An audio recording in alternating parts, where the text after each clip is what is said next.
वो माएँ जो new born baby की तकलीफ़ की वजह से बहुत परेशान है। बच्चे अगर माँ का दूध पी रहे हैं, माँ का दूध ले रहे हैं, तो फिर भी अगर बच्चे के पेट में दर्द है, गैस है, तो उसके लिए आपने क्या करना है, आपने सौंफ लेनी है। अगर 1 टीस्पून सौंफ है तो हाफ़ टी स्पून आपने इसमें अजवाइन डालनी है और 1 टीस्पून ही शक्कर डालनी है। ये मैं एक आपको रेशो बता रही हूँ, लेकिन इसकी फक्की आपने ज़्यादा बना के रखनी है, जैसे 100-100 ग्राम ले लें। तो जैसे बच्चे को आपने फीड कराने से पहले इसको थोड़ा सा हाफ़ टी स्पून जो है या 1 टीस्पून माँ जो है वो चबाए।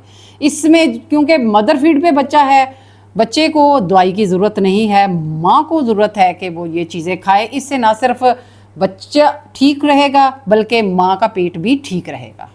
मेरे तफसीली मुफस्सल वीडियो के लिए और अच्छी वीडियो के लिए मेरे YouTube जो है मेरा चैनल, उसको सब्सक्राइब करें।